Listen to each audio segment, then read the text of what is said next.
Après plus d'une décennie de chaos, de peur et d'insécurité, un souffle nouveau semble parcourir les terres du Sahel. Depuis quelques semaines, des rumeurs persistantes secouent la région. Des noms qui ont longtemps incarné la terreur, le sang et la fuite seraient tombés. Iyad Ghali et Amadou Koufa, les deux figures les plus redoutées du terrorisme sahélien, auraient été neutralisés. La nouvelle est encore officieuse, mais elle provoque déjà une onde de choc à travers les villages, les villes, les bases militaires, les chancelleries et les foyers. Est-ce enfin la fin d'une ère? Le Sahel respire-t-il enfin? C'est ce que nous allons explorer ensemble dans ce grand décryptage. Bienvenue sur Tempête de l'info. Si vous êtes nouveau ici, abonnez-vous et activez la cloche de notification. Ici, nous analysons l'actualité du Sahel avec rigueur, courage et profondeur.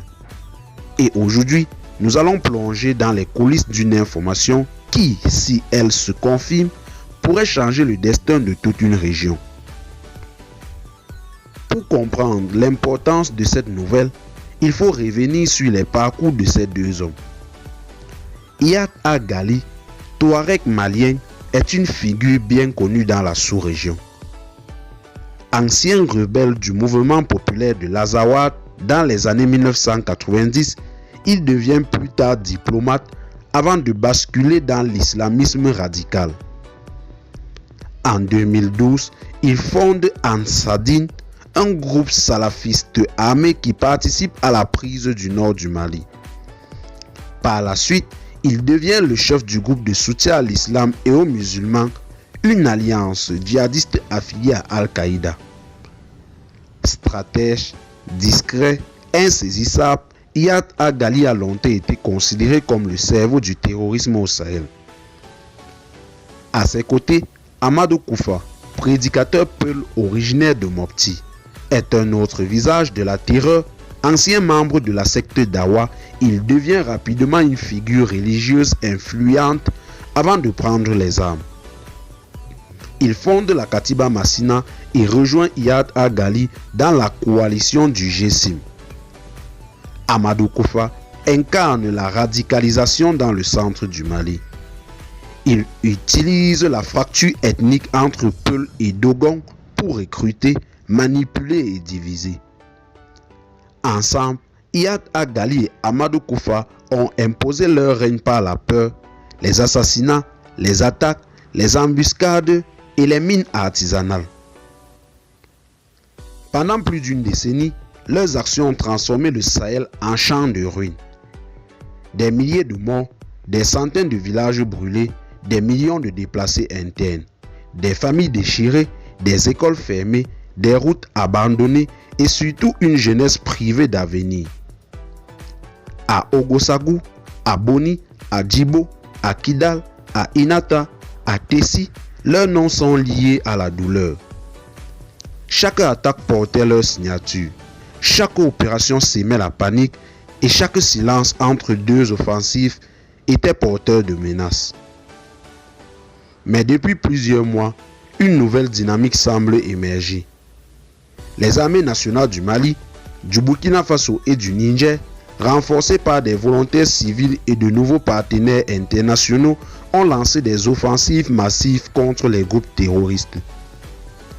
Les forces armées maliennes au Mali, les forces de défense de sécurité au Burkina Faso et les FAN au Niger ont multiplié les opérations militaires. Le départ de la France, la fin de l'opération Barkhane, le retrait de la MINUSMA ont obligé les États sahéliens à assumer eux-mêmes leur sécurité. Et contre toute attente, ces stratégies semblent produire des résultats. À travers le Liptako Gouma, les forces sahéliennes traquent sans relâche les groupes armés. Des frappes aériennes ciblées, des opérations de nuit, des patrouilles dans les forêts et les montagnes. Des villages libérés, des routes reprises, des caches détruites. Petit à petit, les bases terroristes reculent. Et dans ce contexte, des informations filtrent. Des sources locales, des soldats, des agents du renseignement évoquent une opération secrète menée à la frontière entre le Mali et le Burkina Faso. Un campement aurait été frappé.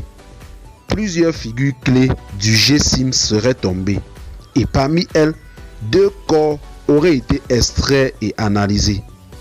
2 profils correspondant aux descriptions d'Iyad Agali et d'Amadou Koufa. Pour l'instant, aucune confirmation officielle. Les gouvernements restent prudents. Les armées se taisent. Les médias parlent de rumeurs. Mais sur le terrain, un détail intrigue. Depuis des semaines, aucune vidéo, aucun message, aucun communiqué du G5. Le silence est total. Aucun mot d'ordre, aucune revendication. Le réseau semble désorganisé. Dans plusieurs zones, les groupes armés multiplient les erreurs. Ils fuient face aux forces armées. Ils abandonnent des positions. Des jeunes djihadistes se rendent, livrent leurs armes et demandent protection. Ce silence est-il le signe d'une défaite majeure? Iyad Agali, souvent comparé à un fantôme, est-il enfin tombé? Amadou Koufa, qui maîtrisait l'art de la communication religieuse et militaire, aurait-il perdu la vie? Ou s'agit-il d'une manœuvre de diversion? Une guerre psychologique menée pour affaiblir les rangs ennemis? L'histoire sahélienne a déjà connu des morts annoncées prématurément.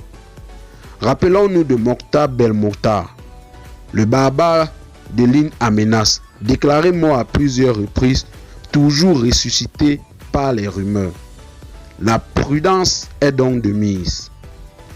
Mais si ces 2 figures ont bel et bien été neutralisées, les conséquences sont immenses. D'abord, au sein même des groupes armés, sans leader charismatique, les Katibas pourraient s'effondrer. Des luttes de pouvoir pourraient éclater. Certains groupes pourraient se rapprocher de l'État islamique, rival d'Al-Qaïda. D'autres pourraient chercher à se fondre dans la population ou fuir vers la Libye. La neutralisation des chefs, si elle se confirme, provoquera une désorganisation majeure dans le camp terroriste. Ensuite, du côté des populations, depuis l'annonce officieuse dans plusieurs villages du centre et du nord, les habitants ont célébré discrètement. Des danses, des prières, des signes d'espoir. Une sorte de libération psychologique. Le peuple aspire à la paix. Il a trop souffert, trop attendu, trop pleuré. Ce soulagement même temporaire est un symbole fort. Il montre que les cœurs n'ont pas été totalement brisés, qu'il reste une lumière, même fragile. Pour les États du Sahel, cette victoire serait un tournant.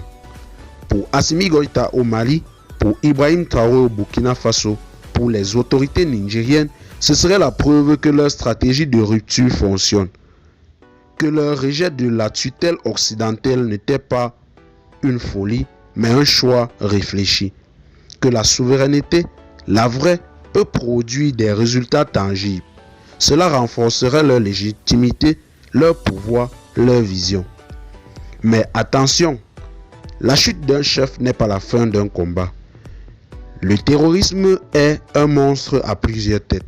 Il se nourrit des inégalités, des injustices, de la pauvreté, de l'ignorance. Il se nourrit de l'absence d'État. Si les causes profondes ne sont pas traitées, d'autres Iyad et d'autres Amadou Koufa apparaîtront. La guerre doit être suivie de développement, de justice, de réconciliation. Il faut reconstruire les écoles, les centres de santé, les routes. Il faut donner à la jeunesse une raison de croire, une raison de rester, une raison d'espérer. Le monde regarde, l'Afrique regarde, la CEDEAO, l'Union africaine, l'Algérie, la Russie, la Chine, tous observent le tournant actuel. La chute de ces chefs, si elle se confirme, redessinera les alliances, les partenariats, les intérêts géopolitiques. Le Sahel est à la croisée des chemins. Il peut devenir un modèle de résistance ou un terrain de nouvelles rivalités.